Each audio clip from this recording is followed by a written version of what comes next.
Hi, everyone.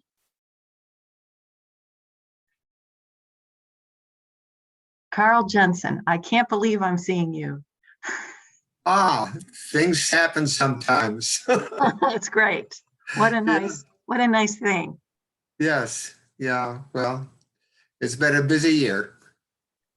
I think it's probably been, how long has it been since I've actually seen you? Oh my gosh, I think Maybe 15 years? Yeah, something like that. Yeah, yeah. Yeah, I wound up in a position that kept me busier than I thought it would. That's probably true of many people, huh? Yes. Right, Donna? And Dee? And the other Donna? Right. I don't know if you Yep. can hear me, Donna Gerald. Can you hear me? I'm here. I'm just not looking very dapper today, so I'm hiding behind my picture. Well, I was just in the bathroom because it's raining here and my hair gets fuzzy during rainy season. So I was trying to dampen it down. What season is that? I'm trying to remember. What's that called? What? I'm sorry? You used the word beginning with R. Rain? Oh, that's right. You're in a I'm in Central Arizona. I didn't catch that at first, Carl. You know, there are parts of the country that are getting too much and parts of the country that need us to funnel things there. There are huge storm clouds. I'm hoping we'll be able to have uninterrupted conversations. But we do have monsoon, and that's plenty. I remember the last time I saw it was Asheville Conference in North Carolina. That would have been around 04, 05. Is that right? Michael Kerr was presenting. Wow. Yeah. So we moved the office here in 2006. Rain has stopped in Bloomington. Yeah. Yes, it's moving across the country. So, and Dana's here. Welcome, Dana.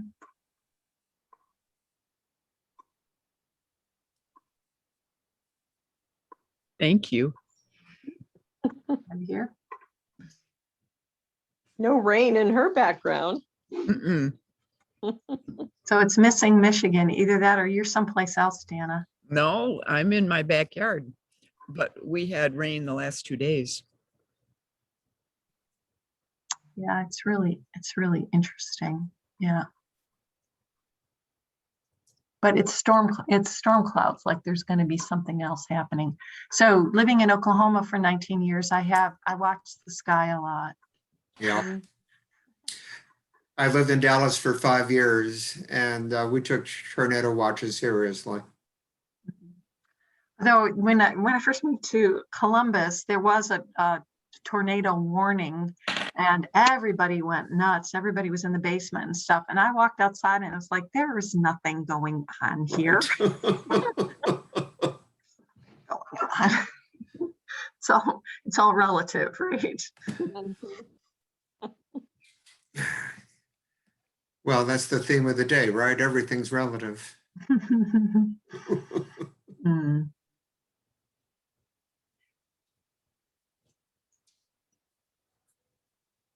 Welcome, Bob Holly's coming in. That's great.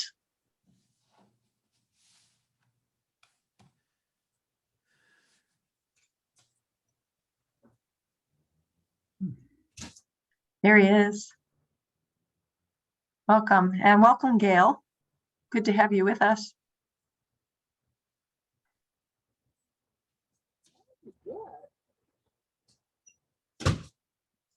And I'm in the Health and Recreations office as well. I'm using the Health and Recreations office account as well, Zoom account. But we're located in a congregational setting right now, and it seems like everybody's painting their Sunday school rooms. There's spiffing up going on. So there are volunteer painters all over the place here at All Shepherds, which is nice.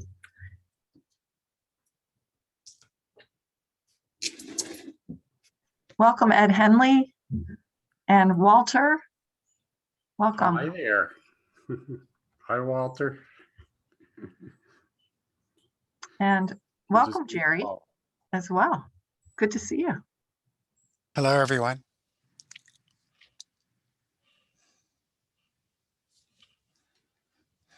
And I wanted to let, maybe I'll wait to give this news till when we have everybody here, but I just have been in communication with Renee Steinke a little bit, and I'll share the news she's shared with me today.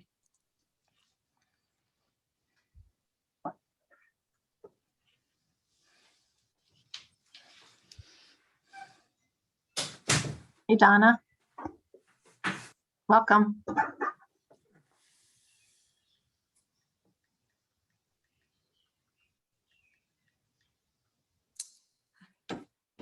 Hi, Emlyn. Good to see you. You too. I'm glad we're going to be working together on projects. Thanks for too. your being willing to be on a working group.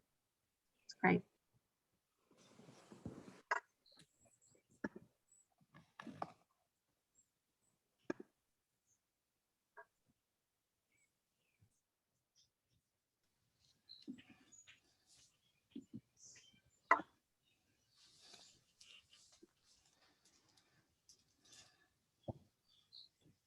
Hey, Rhonda.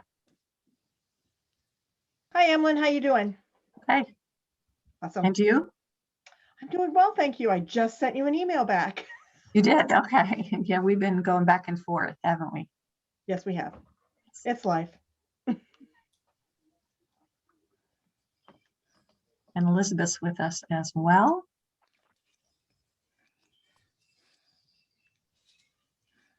Hello, although I confess I'm driving on 315, so I will be more present when I get home, I promise. But I am acoustically present and very, very grateful for the evening. I like that, acoustically present. It sounds very resonant, isn't it? It's rather Episcopalian, right? We're going to try and make it sound good. Well, we all have our different styles, don't we? Yes, we do. Yes, we do.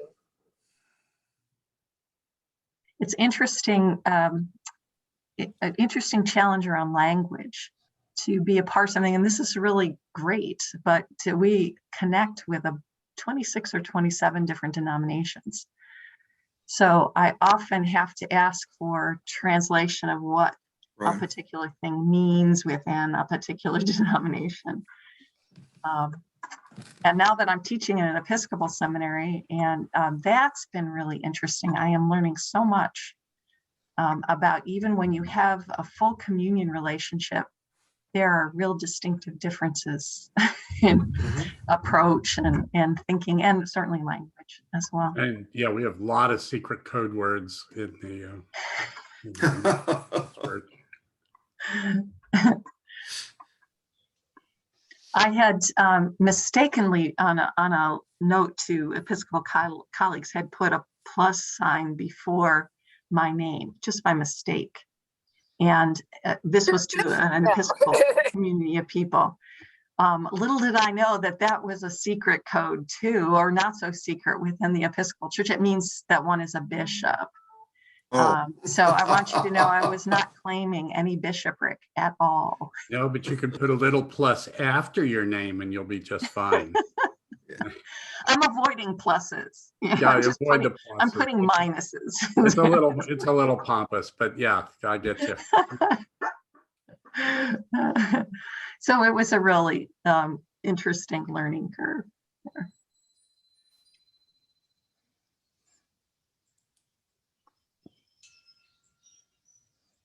Well, welcome, Barbara. And let's see, Gail is here too. And Damon, yes, wonderful. So we have a number of people here that have been in conversation around Bowen theory and congregational life for, dare I say, centuries, at least decades, so a long time. So that I'm excited for that possibility in our conversation today. Welcome. It is 5 o'clock on the East Coast, and you can go through all the different time zones as well where you are. I think it's very good to gather together tonight for an hour, and we'll get to talk about the dynamics, the processes that are at play right now, and ministry challenges and life and leadership. For those of you who don't know me, I'm Emlyn Ott, and I serve as the Executive Director of Health Congregations. And we offer these conversations periodically for those of you who are part of our HC membership network. Part of the network means that we designate a book of the year each year and send that out to people who are part of the network, and then offer discounts on various activities, and then these conversations pop up when you least expect them. So we're getting ready to announce our book of the year for 21-22. I'm getting ahead of myself here. And that will be in August. And I'm happy to say that this is the first of 2 conversations, at least, with Walter Smith, who's going to join us on August 12th for another conversation like this, continuation, hopefully. And I will be announcing the book of the year at that gathering. So looking forward to that. And I'm excited about the options. So you'll hear more. Now, I don't want you necessarily to connect these 2 things, but I had a conversation today with Renee Steinke. And for those of you who do not know Renee is the oldest of Peter Steinke's children, of his 4 children. And she is currently preparing his final manuscript that he was working on at the time of his death. And we're working together on editing that and getting that ready. And it should be to the publisher in July sometime. So this is our reworking of Pete's initial book, How Your Church Family Works, and is tentatively titled How Your 21st Century Church Family Works. So I'll have more information in August about that too. I wonder if you would just let the gathered group know, if you would put in the chat where you're coming to us from, so we can get an idea of the swath of conversation and geography. Pennsylvania, Florida, Ed, Michigan, yes, South Carolina, or Michigan, Chicago, I bet that's Barbara, yes, Colorado, Phoenix, yes, Tennessee, Nebraska. Yeah, that must be you, Damon, yeah?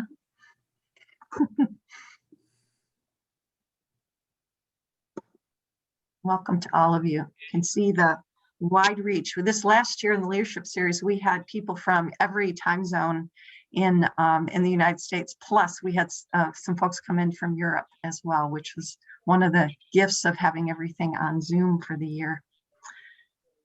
I want to introduce to you and welcome Dr. Walter Howard Smith Jr. today.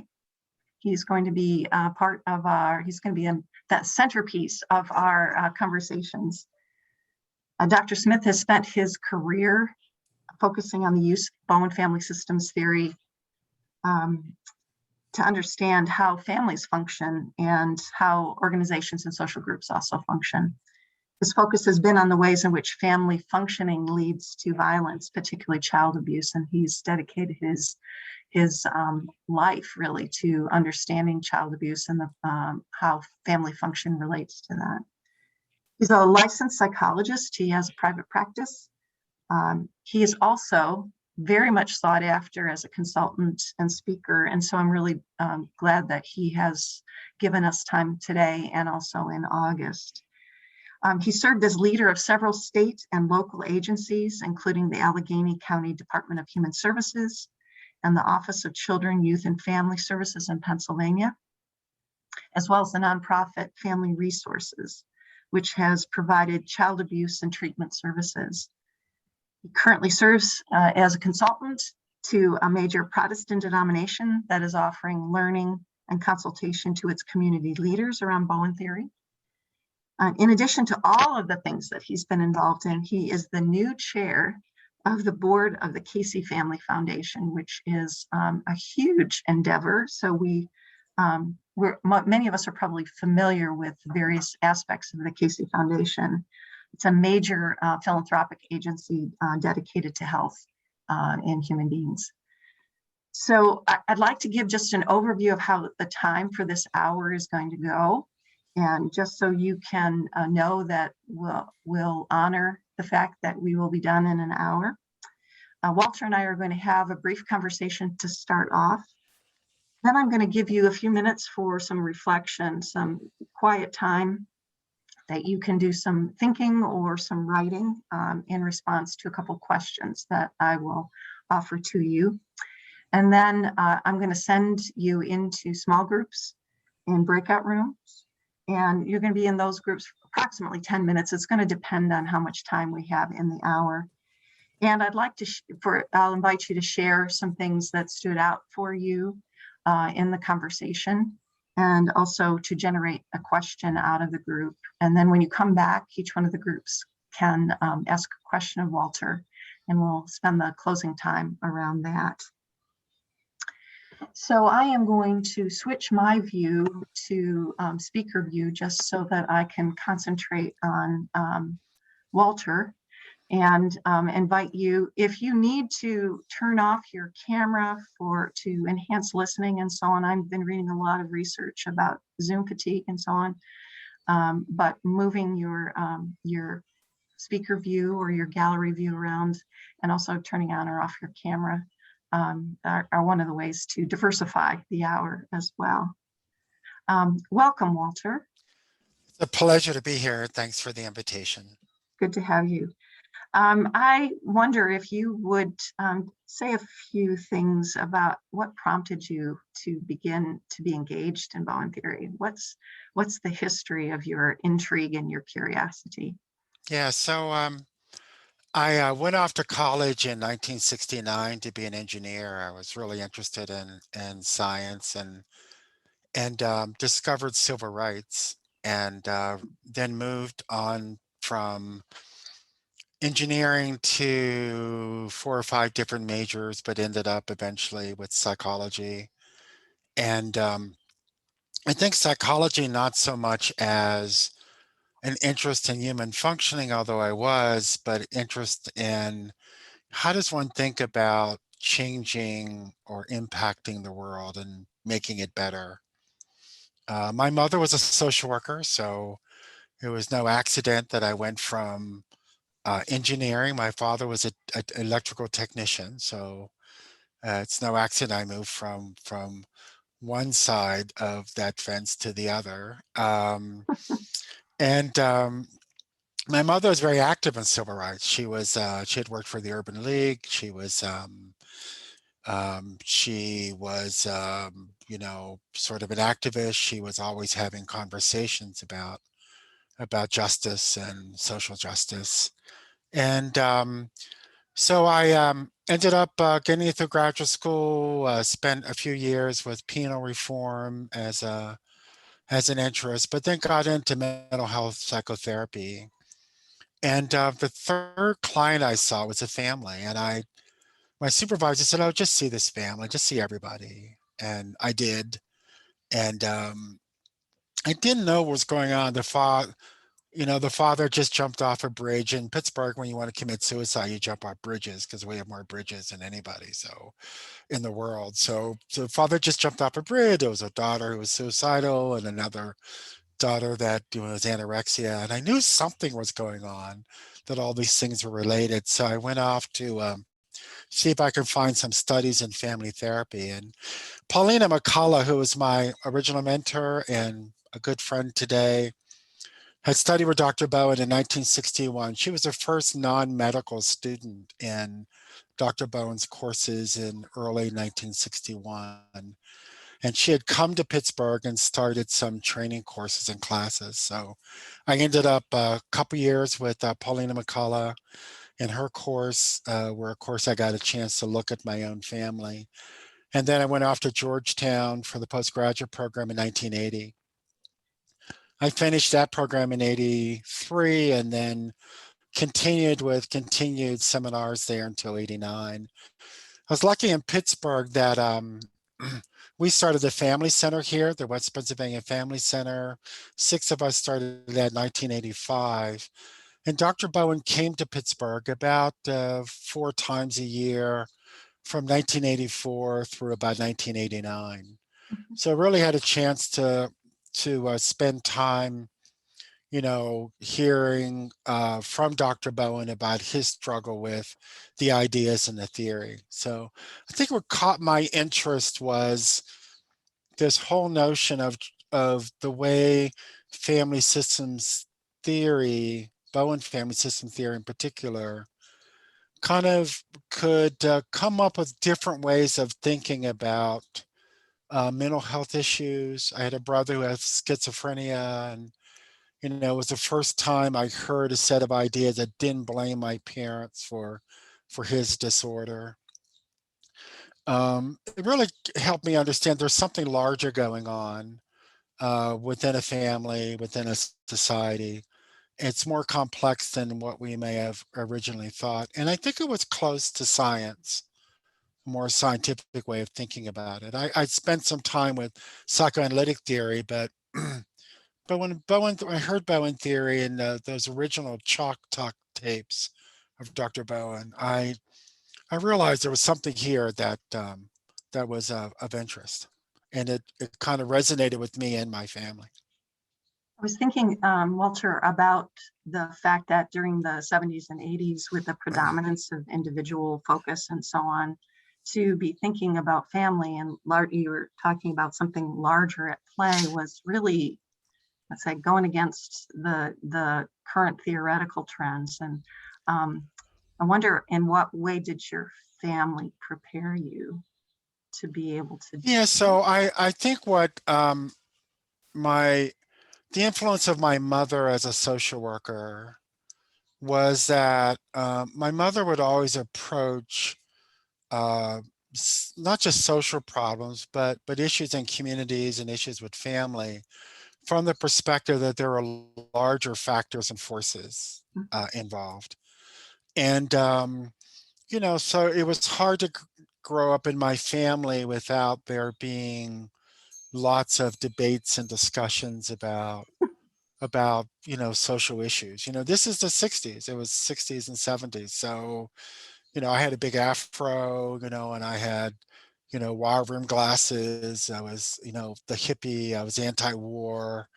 I was sort of, very much a proponent of social change. It was a time of the feminist movement.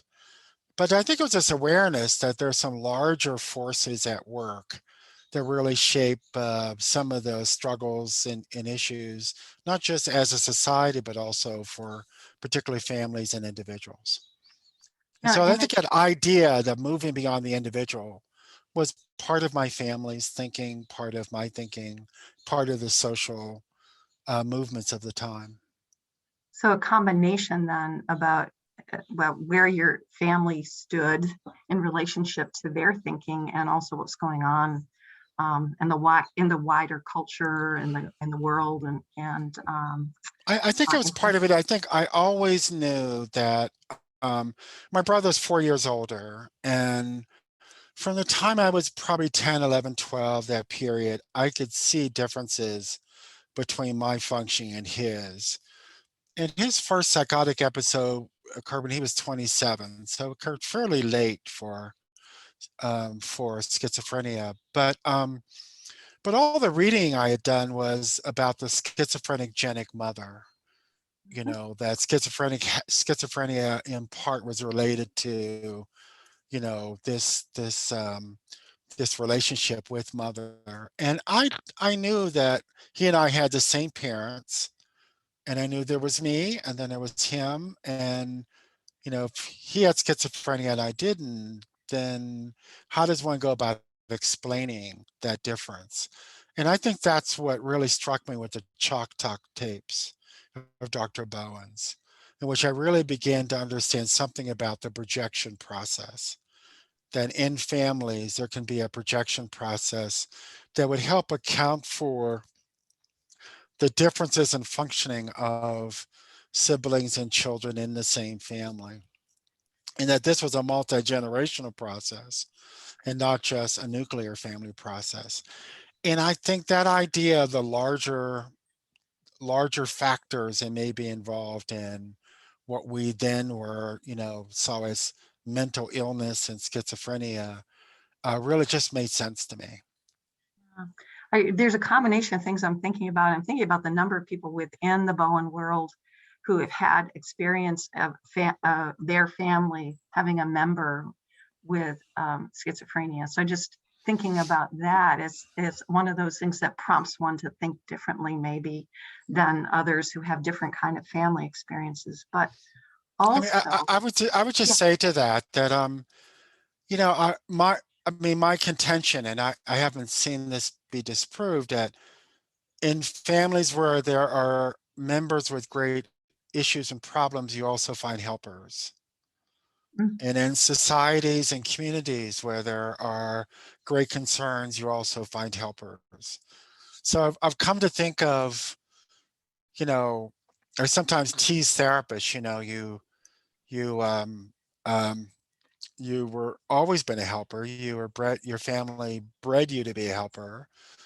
You tried to quote, fix and help others. It didn't work.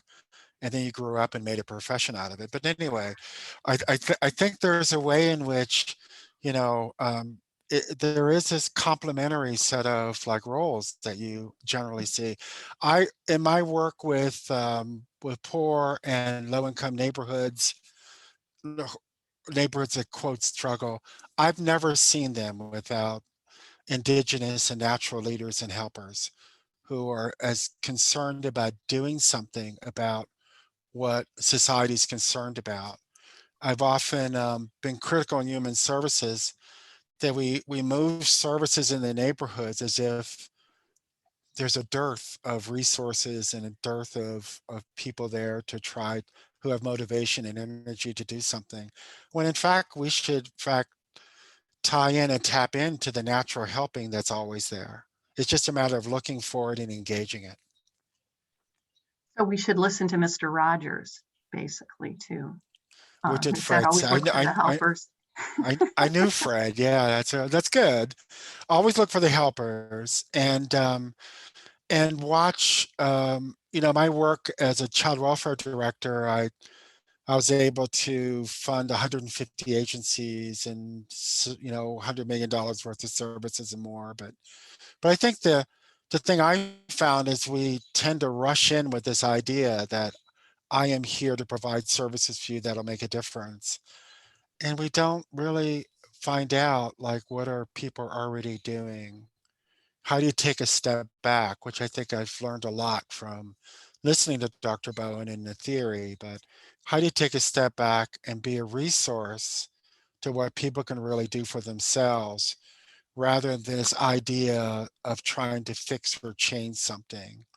So in child welfare, I try to create models of helping in which the child welfare worker would not be directing what a family should do, but really become more like a coach and a consultant and help to the family to connect with its own resources, its own ideas about what it should do to keep kids safe. And that fundamental shift in a model, I think is very much related to the projection process we were talking about earlier. Is sometimes there's a projection process which is intense, but it can also look like help. Sometimes helping is part of that projection process. The very So thing we do to help people also perpetuates what we say we're trying to help. Yeah, there's a combination of things within the clergy world, and you're talking to at least 28 probably people raised to be helpers here. And I'm not I speaking for thought everybody. maybe that was the case. I wasn't sure. I won't speak for everyone, but I'm just making a kind of assumption about that. But interesting then is the gift in some ways. The challenge of Bowen theory is to look at that as an asset, but also to increase the view that it's not just that, to have some observation about one's own motivations too, and why one is engaging and how one can engage with people differently. Yeah, it took me a long time, and I mean maybe a decade or so, maybe longer, to figure out my part in the projection process of my parents with my brother, and just how much my quote trying to help my brother was also a part of that same process. And for me to really begin to step back and let him figure out, his life for himself instead of me trying to quote be helpful. And I think it made a difference, but it's hard, I think, for helpers to see just how much they're part of the problem. In families where there's child abuse, um, you know, um, it's really common that there's an aggressive parent, but there's the parent on the other side, the non-abusing parent, who really underestimates how much they're part of the process. That this process of, of sort of, they're the good guys and there's the bad guys, and the polarization of that I've had so many kids say to me, I know my dad who would hit me was a bit pressed and too much. But what was my mother? What was she doing at all this? How does she show up? And then after, the child abuse gets revealed and he leaves, then the projection process focuses on her worrying about the child, which again puts pressure on the child. And so I say all that to say that helping can be part of the projection process. And what does helping look like when it's really making a difference for, quote, the person you're trying to assist? I think it's a much more complex question than we generally think about. We think if I'm doing good things for others, then that is being helpful. I think it's harder than that. Yeah. Well, as I think about this and trying to sort out the tension that we're feeling right now around race relations. And you were talking about your mom being involved in civil rights and so on. And there is just this burgeoning literature about white fragility. And I lived in Oklahoma for a long time and have been watching all the specials about what happened with Black Wall Street and the massacre at Greenwood in North Tulsa. That I'm just thinking about the ways in which the helping dynamic has increased the racial tension too. And I wonder what part of this projection process that you're talking about. But do you have any thoughts about that as well? Yeah, I think it's there's so many thoughts. I'll see if I can get through some of them. Part of the thing I start with often is sort of what is the problem that we're trying to address. And I think different theories, different approaches define, quote, the problem differently. Obviously, an individual way of thinking would define the problem as my brother's symptoms, and what do we do about that? But you can also widen the lens and see the problem from the perspective of at a wider lens, the flexibility of a family to respond to the threats and challenges it has. And a family not being so flexible, stresses increase and certain things, occur. So when we talk about racism, what is the problem? And I think a simplistic way of thinking about it is the problem is what white people do to Black people. And that sort of puts it in this sort of very simplistic cause and effect sort of way of thinking about it. And I haven't found that to be all that helpful. I mean, I think it, you can show evidence of it. You can say, if we just didn't have these white people doing these things to these people of color, then, sort of maybe racism would be different. And it's not the way I think about the problem of racism. I mean, I think I haven't seen a social group I've been asking people to point one out, whether it be a church or a club or organization or society or neighborhood, where there isn't some portion of that group being aggressive towards another portion of that group. I just haven't seen that, whether that aggression is, name calling, ostracizing, where there's not some projection of tension, particularly as stresses go up in a group. It happens, the bullying we talk about in school, domestic violence in families, in neighborhoods, people get ostracized, so some portion of the neighborhood coalesces and they're sort of aggressive towards the other portion.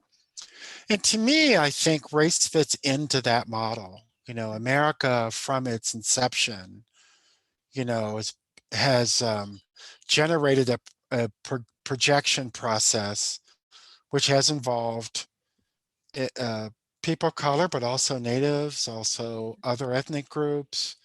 As the anxiety goes up and down at different times, I think there's not just been, it's not just a black and white issue. It's been lots of various groups as the target of the projection process. And I think this is what emerges in human groups under certain conditions. And the extent of it, I think, varies. The intensity of it varies. The amount of impact and injury varies.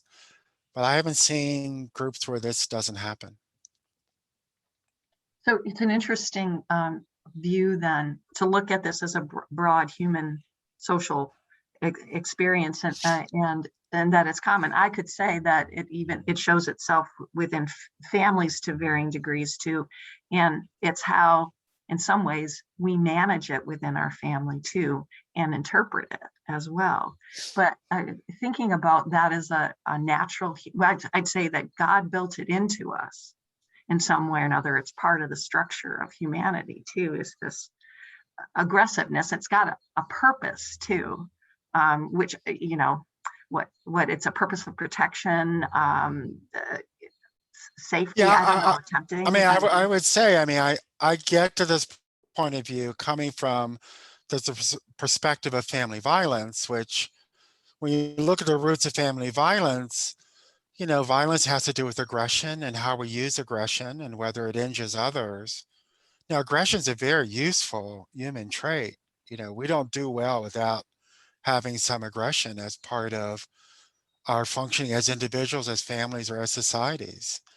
The issue is under what conditions, when anxiety and stress increases, does aggression begin to emerge as a problem? Does it begin to injure others?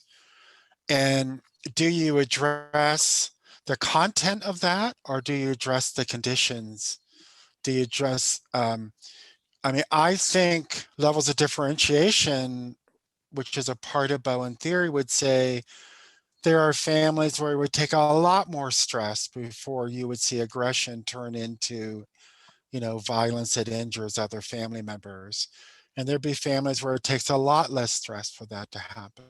However, I would say it is possible under the right conditions for humans to get there. And I think racism is another symptom and form of this. And you can try to address it directly, which is not a bad idea. I think talking about race is fine. Identifying race as a symptom of emotional reactivity, and how does one begin to, take more personal responsibility to manage one's emotional responsiveness. I think all that's fine. But I think there is a larger process. And I think that larger process is unfortunately or fortunately pretty human. In fact, I would say we live on a planet where, if you go to the African savanna, it's a beautiful place, but there's a lot of violence. Yes. There's a lot of animals chasing another animal to try to get dinner. And, that's not to say I'm for it or against it. I'm just saying it looks like there's a competition among species within species and the way in which life is evolving on our planet. And there's lots of form of aggression and violence that's a part of that. I would put racism in that category as a form of violence. part of the cycle of life, isn't it, for the violence to exist, and for groups, families even, or even as I think about marriage and remarriage and families too, that there is the movement towards pecking order, who's got control of what's going on too. Yeah, Peace I is- don't think yeah. I don't think it makes it okay. But I think we can talk about this and describe it without, making it sound like it's okay for this to happen. It does appear to be our nature.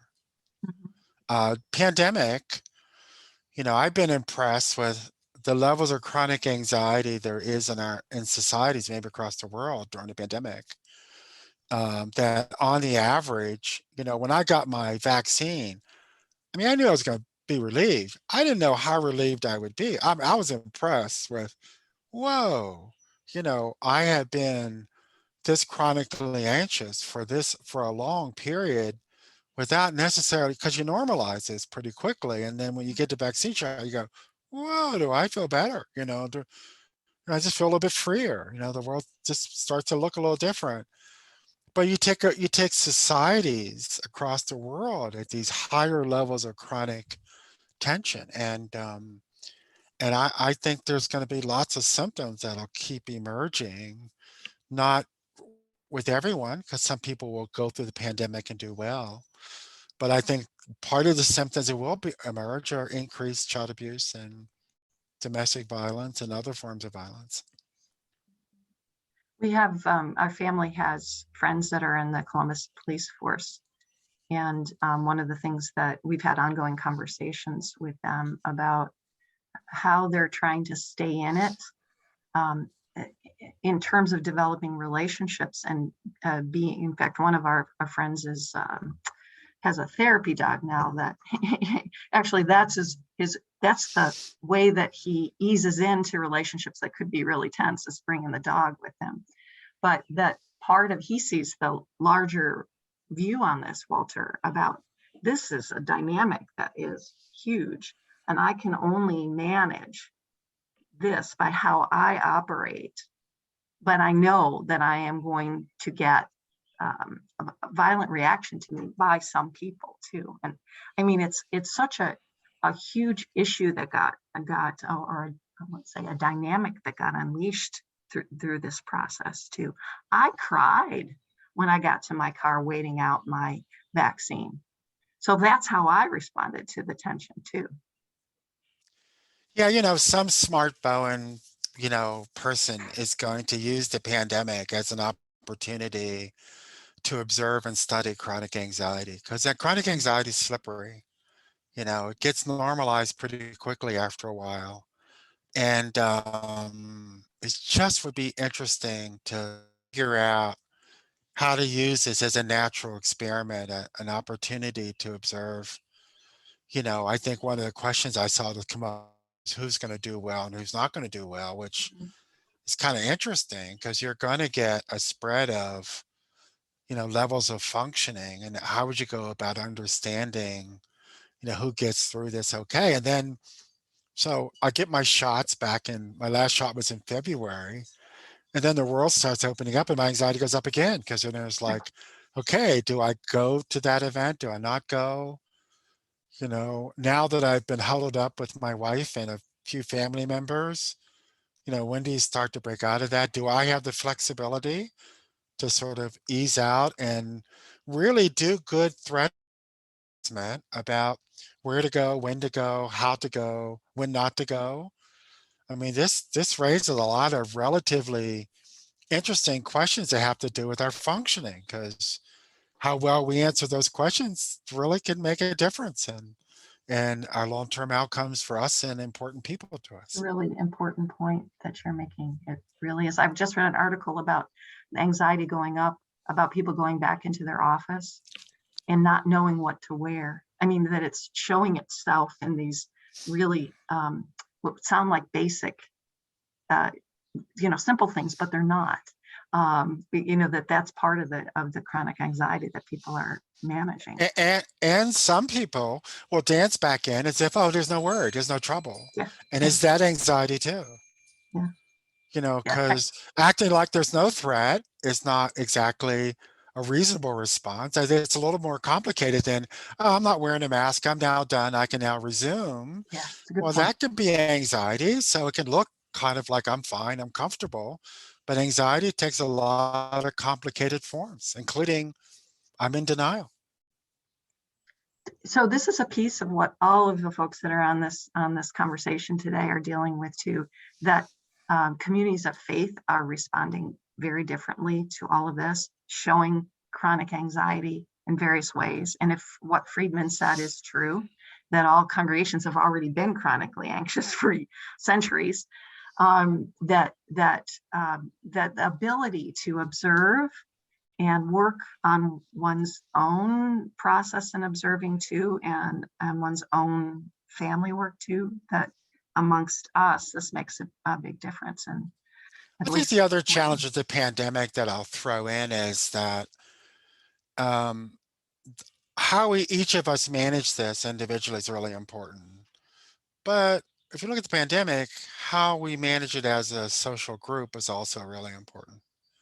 And it can't just be each of us as individuals. it's a good That's point. fine. But this threat has to be managed also by us as a group. So And how do you do this that? this is hard because that's a big, it can be an overwhelming chunk to take on. Like I can deal with my, kind of making my attempts with my own family or working in my own church where I'm a leader, but looking more broadly at the kind of connection and even community organizing or whatever else that's a part of how we operate. We could keep talking. It's not for me to say we should shift to something else, but I'm worried about the time. Well, I do want to say one more thing, and that is what keeps you in. Ask you what keeps you in this work. Oh, I find I am so humbled by the work and by how much I don't know and by the challenge of this. I mean, I hope in just this time we've been talking, the questions I've been raising indicate just all the questions I walk around with, and I have an immense curiosity about, you know, I, it's easy to say, well, how do we look at chronic anxiety? But trying to figure out how do you get a read on chronic anxiety within a person, let alone a family, let alone a city, let alone a society is just, it's a workout to do that. And there's so many questions to attend to. And so I have opportunities to look at some of these, through my foundation. I get to look at Native communities, and I get to look at, how do you actually, with a lot of resources, actually try to do something about all this. These are very challenging. How do you help without getting in people's way? How do you fund services without them becoming part of the problem? How do you run a child welfare system that's a little bit less racist than what it's always been, even though the people that work in the system are really good people trying their best? Thank you. Walter, what I'm going to do is I'm going to ask folks to take a few minutes right now and do some meditating or thinking about what has been prompted by the comments and questions that Walter is raising. Just take a few minutes, and I'm going to set up some small groups to send you into. I'd like you to do some meditating on what you notice. And if you as a group have a particular question that you'd like to raise with Walter as we come back. So just take a few minutes as I'm arranging the groups, and then you'll get an invitation to go into a group. And Walter, would you like to go into a group, or would you like some time for quiet? I'd like quiet. Okay.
folks, I'm getting ready to open up the rooms. 10 minutes. I'll give you a 2-minute warning.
Room 7, can you hear me? This is Gail Zackerson.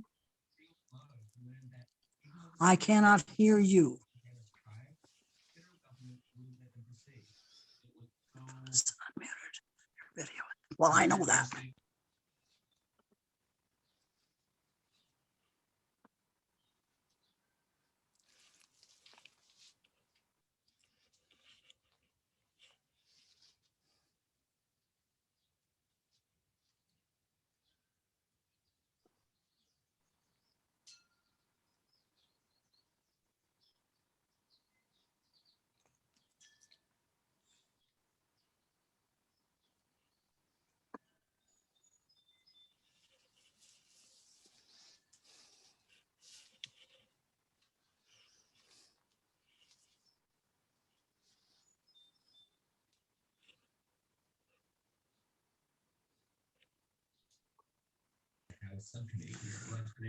Room 7, can you hear me? Boy, this is ridiculous. Julianne Smeck, I see you nodding your head. Is that, can you hear me? Gail Graham, can you hear me? Okay. I can't hear you.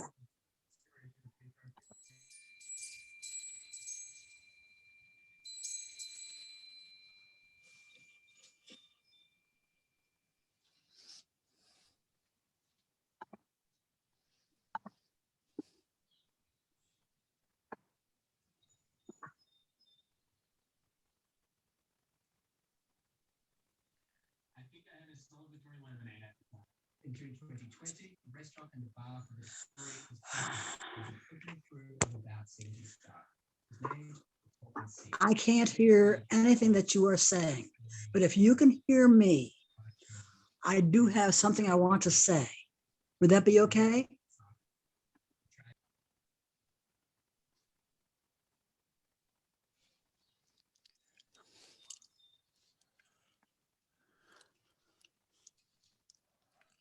Gail?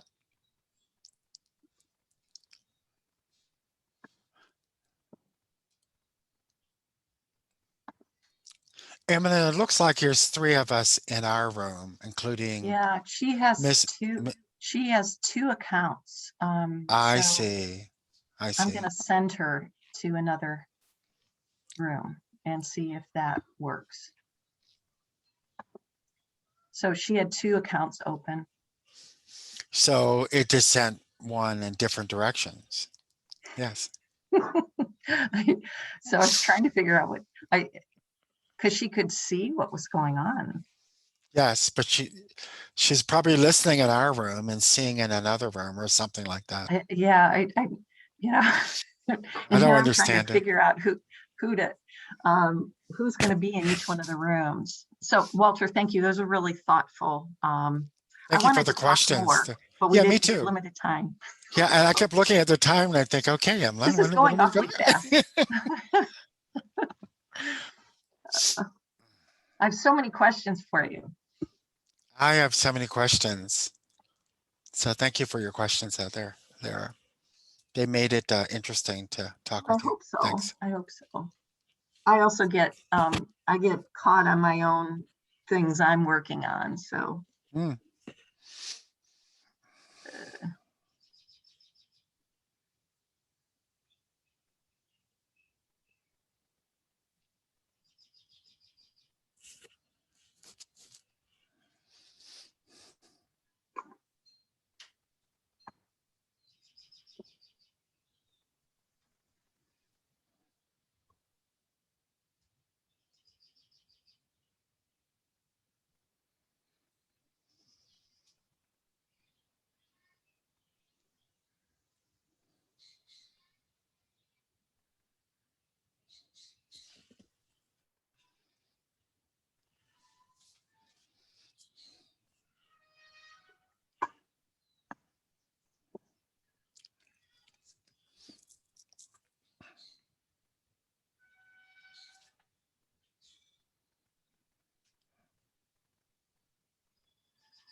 Walter, 60 seconds. Sounds great. How long have you been director? It's 16 years. I know it's been a long time, but I wasn't sure how long, but congratulations. I I'm amazed too. Yeah. And then before that, I was in the parish for 19. As you were talking about Peter, I was thinking I met him Had a conference back in 95, I think it was. So that would be right around the beginning of Healthy Creations. It was Yeah. 94-ish. Mm, And I was on the original advisory board. He invited Okay. me.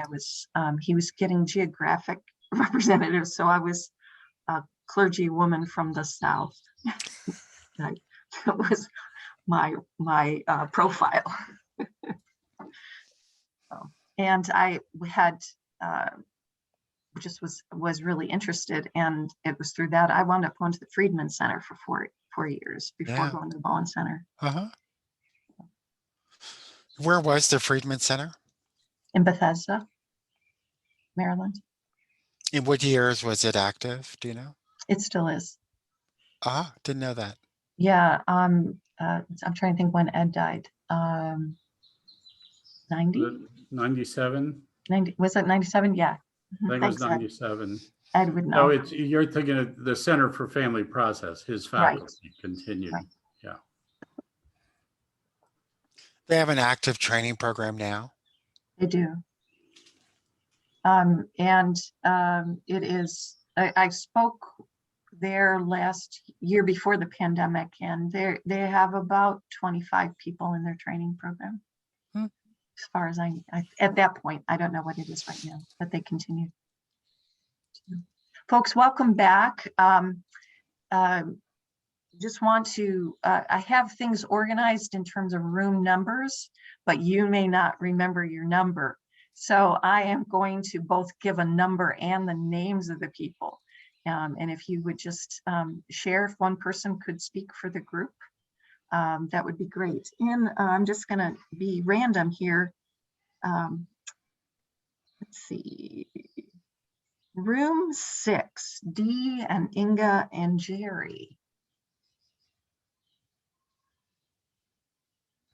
We didn't get around to getting a question. We were talking about other things. That's okay. If you want to share some of the just things that were prompted by our conversation. We were talking about process and the projection system of making helpers, and curious about that, and also about the rise of violence and as a result of the anxiety. I think what I'll do, Walter, is I'll just ask for a couple of responses and then Makes see if sense. we give you some time to listen to that. Group 4, Dana and Donna Gerald and Donna Kraus.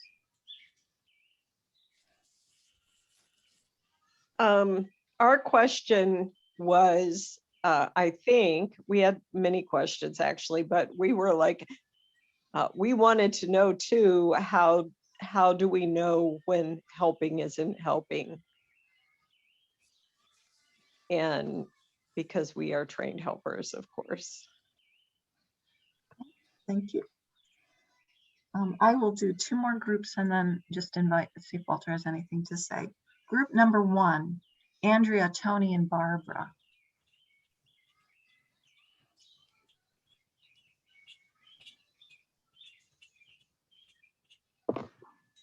I can try to offer a summary. We also wondered about when does helping turn into getting in the way, and how that might be connected to resisting the temptation to see people not in our natural preferred group as the other, but building bridges there. I have an elf in the background who's making some noise, but I apologize, but trying to treat everybody with dignity, even those not in our preferred group. And is that connected? Is that connected toward maybe not getting in the way? Thank you. Group 9, Rhonda and Skip.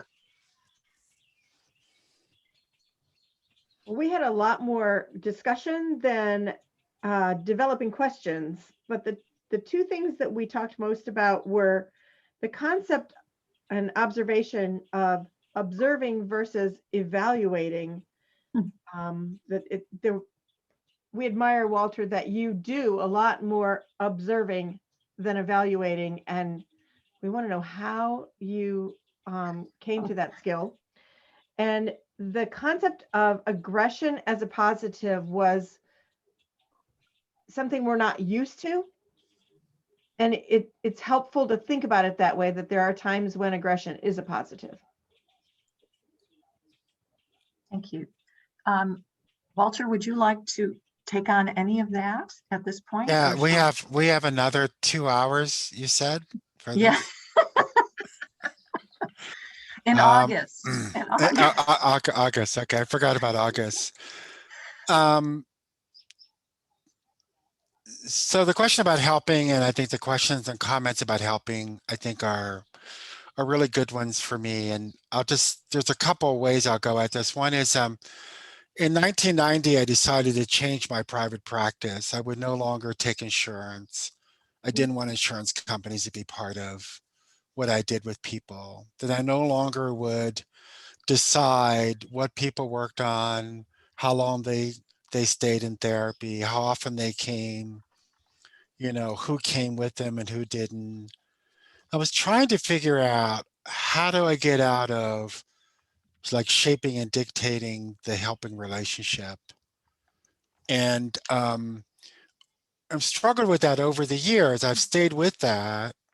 I don't try to introduce Bowen theory to people. That's not what I do. It's not for me to help people. If people are interested, I certainly talk about it. But how does one get out of, if you're in a position of power, how do you get out of shaping and controlling the person that you're, quote, helping? Mm-hmm. And so when I got to child welfare, some people here know this story, but I started I started applying a model of service that really lets the family dictate what their services are. And it was so challenging for helpers to just do what the family asked. It was so challenging the family said, today we just need some food and we need some help getting to the doctor. Well, that's what you do. And it's really difficult, I find, for me not to have an agenda about what I think other people should do, particularly my brother, but also my parents, also other important people in my life. I have all kind of ideas about my spouse, and most of them are pretty good, so don't criticize them. But I think how do you be in a relationship in which you are in good emotional contact and available? You're not going to try to shape and dictate and define the other. That you're not shaped and dictated by, roles and how things are set up and structured by other entities, whether it be an insurance company or agency or what your job is. And how do you be available to other people to be a resource to them and leave them free to figure out, how to own their part and maybe figure out what your part will be. I find that to be extraordinarily difficult. And I think sometimes what we do in, quote, helping at the level in which I've thought about in terms of a foundation or a human service system or psychotherapy services is I think we replicate ways of not being all that helpful and replicate one group defining for another group, sort of what help is and what it looks like. And I think that's part of a projection process. Thank you. Folks, I know that it is 6:02. I am going to extend the time if you're able to stay on. And Walter, if you're able to stand for a few minutes, I want to hear from the rest of the groups. and then we'll see where we are in terms of time, and we may need to close it. I can stay on for 10 more minutes. Okay, And all right, okay. let's do it. Group number 2, Bill and Bob.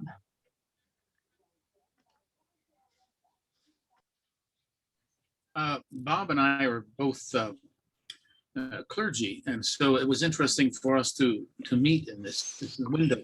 And looking at the system of the church right now, the use of aggression being a helpful human trait, that was both interesting and new to both of us.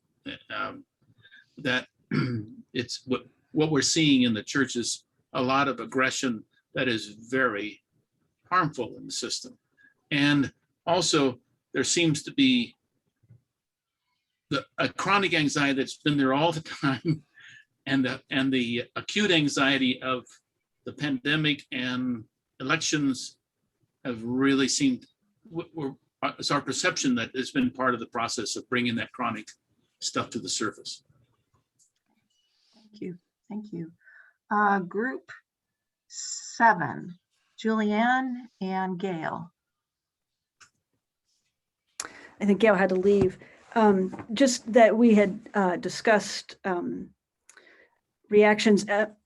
I was very much intrigued by the question that, I mean, that you addressed, Walter, about, you know, how do you know when helping, or what do you do as a helper when you're not helping, and recognizing that, and also thinking, also intrigued about in our discussion, intrigued about aggression and using that to frame conversation about race. Thank you, Julianne. Group 8, Martin and Rebecca.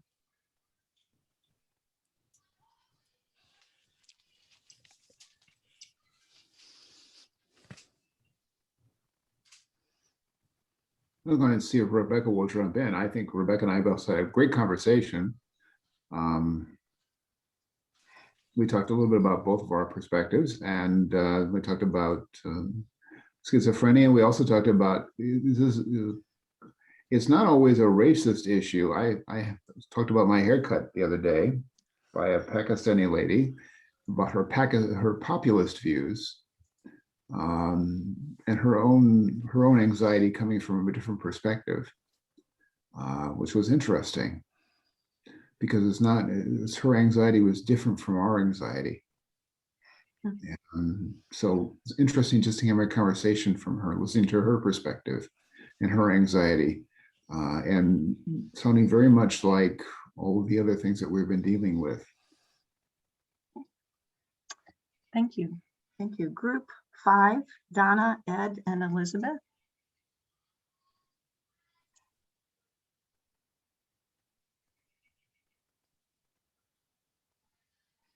I think I need to confess, we talked about the same things everybody else did, but I very much appreciated the just appraisal that human beings are aggressive as other species are. I didn't recall, Walter, you saying whether it was judged good, bad, or anyway. It just is. Okay, thanks. And group 3, that's Carl, and Damon. A lot of the same issues. One resource I became aware of a couple years ago, there was a book by Father Sam Wells, the Nazareth Manifesto. He's an English priest, and he talked about being with, being for, doing with, and doing for. And especially in his discussion of doing for, he sounded like he was steeped in Bowen theory, even though he never mentioned it, and how that can induce helplessness. And he talked about the difference between a scarcity model and a resource model. And so I just want to put that out there, whether you buy into all of his theology or not.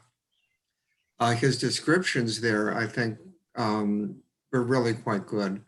Really interesting, Carl. Yeah, and then there was another question about pace of change.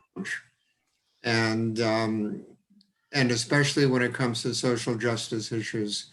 How does Bowen theory fit with the urgency for change? Thank you. Walter, 2 minutes. Thank you. I'm glad they have more time. I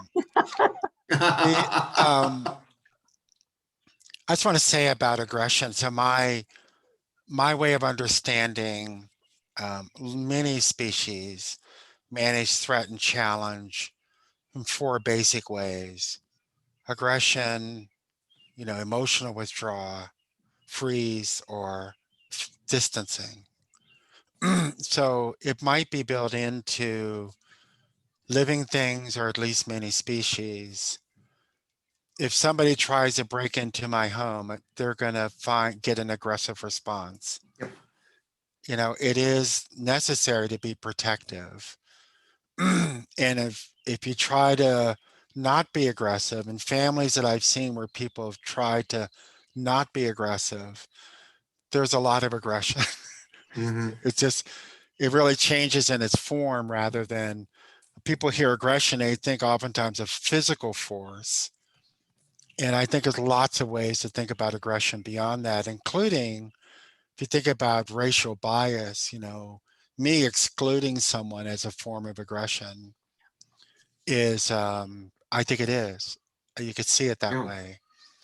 I do want to say that I think one of the struggles I've had and think about another pattern that you see in families that Dr. Bowen talks about, which is emotional cutoff, and relate that to race.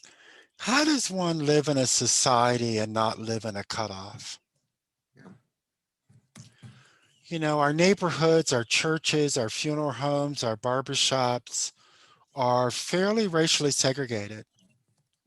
And if you just live in that, how much is that part of a chronic anxiety that's part of the social emotional process? So I'll just put that out there. And, I do think humans can figure out how to manage our differences with one another in ways that are not harmful. But, it's hard to do that when differences become part of how we live. And people associate, for example, safety with living in certain neighborhoods or certain regions, or being around people who are like me. And I happen to think that in our best of functioning, humans are pretty attracted to differences. So I get pretty suspicious when I see lots of ways in which we are segmented. I think that's a reflection of anxiety. That's my assumption, but that's what I'll end with. And I guess we have to wait till August, Emlyn. That's right. We got so much to continue on. I've gotten this all written down, Walter. And you do. I'm so glad. As well. Folks, thanks, Walter, so much for this. It's been a pleasure. It's very rich, prompting a lot more thinking. August 12th, folks, and I'm going to try and convince Walter to expand the time a little bit, plan ahead, so we have an hour and a half instead of an Sounds hour. great. So we'll negotiate. Will do. Great. Blessings. Thanks for joining us, and thanks for staying a little bit Take longer. care. Bye-bye. Bye-bye.